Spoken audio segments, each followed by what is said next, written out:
warahmatullahi wabarakatuh. Perkenalkan, nama saya Umiati.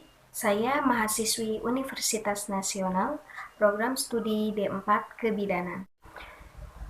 Untuk tindakan KBI, tindakan awal yang harus kita lakukan yaitu memastikan kandung kemih ibu kosong. Sudah itu, lalu kita memasang sarung tangan DTT, lalu kita mulai masukkan tangan kita ke dalam vagina melalui introitus vagina. Lalu kita cek vagina dan serviks. Apabila ada bekuan darah, maka kita keluarkan terlebih dahulu. Karena apa? Karena bekuan darah di situ akan menyebabkan terjadinya atau terhambatnya kontraksi. Lalu setelah berada di dalam vagina, maka kita kepalkan tangan kita seperti ini dan simpan di dinding fornix anterior. Lalu tangan yang mengepal kita arahkan ke arah depan atau ke atas, ke arah tangan yang berada di dinding fornix posterior, sehingga uterus bisa terjepit di arah depan dan belakang.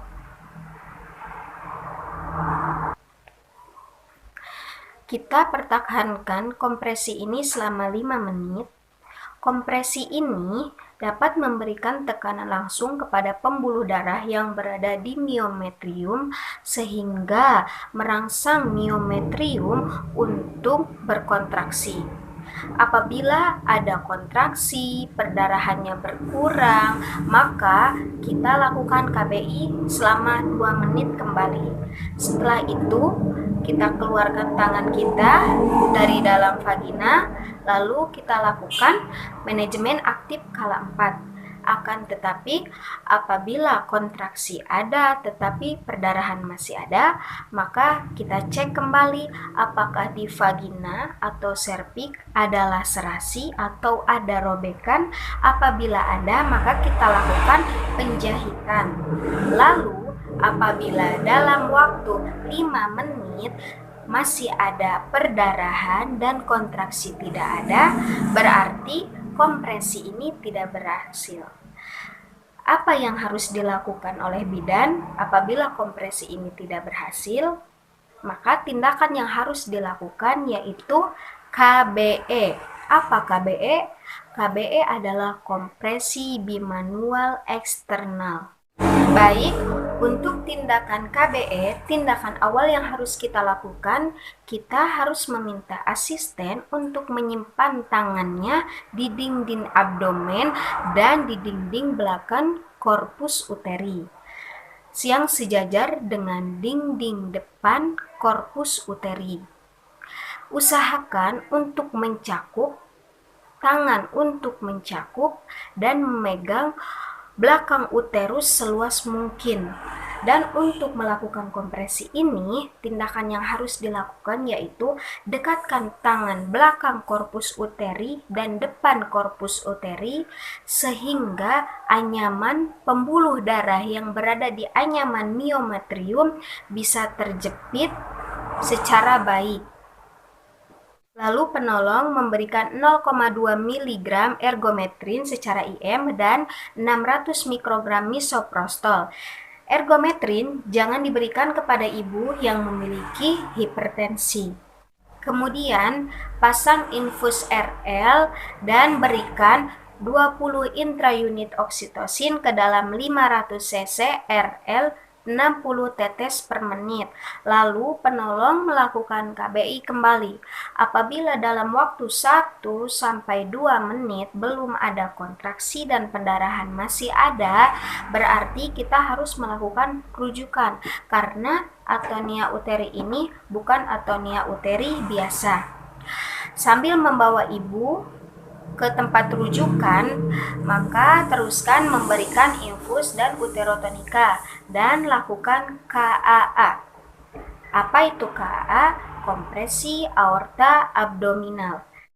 Tindakan awal untuk melakukan AA, kompresi aorta abdominal, lakukan perabaan pulsasi arteri femoralis yang berada di lipatan paha. Lalu setelah ketemu nih arteri femoralisnya, maka kita tekan umbilikus sampai ke dataran depan kolumna vertebralis. Apabila arteri femoralisnya berhenti atau melemah, berarti kompresi ini berhasil. Tetapi apabila masih terasa denyutannya, maka kita sisihkan tangan kita ke kanan dan ke kiri, takut posisinya ini tidak benar.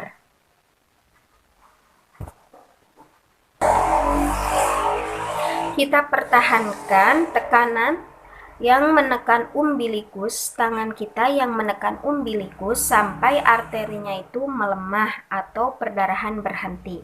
Jika ibu pre-shock, maka berikan 1000 ml dalam waktu 15 menit pertama. Apabila ibunya shock, maka kita berikan 1500 sampai 2000 rl ditambah 20 intraunit oksitosin dalam waktu 15 menit pertama. Kemudian kita berikan RL 750 sampai 1500 ditambah 20 intraunit oksitosin dalam waktu 30 sampai 45 menit berikutnya. Kemudian apabila masih belum sampai ke tempat rujukan, maka kita berikan lagi pada jumlah yang sama, yaitu 750 sampai dengan 1500 rr ditambah 20 intraunit oksitosin pada waktu 45 menit sampai 60 menit. Kemudian pada jam kedua kita berikan cairan restorasi dikombinasikan dengan koloid 3:1. Dan apabila konsentrasi hemoglobin ibu kurang dari 6 gram, maka kita lakukan transfusi darah. Apabila KAA berhasil, maka kita pantau manajemen aktif skala 4, yaitu cek tanda-tanda vital, perdarahan, dan kontraksi. Itulah penjelasan sedikit tentang penanganan atonia uteri, yaitu tindakan awal yang harus kita lakukan. Pertama, yaitu KBI. Yang kedua, apabila tidak berhasil KBI, maka kita lakukan KBE. Lalu dalam rujukan kita lakukan KAA. Terima kasih, semoga bermanfaat. Assalamualaikum warahmatullahi wabarakatuh.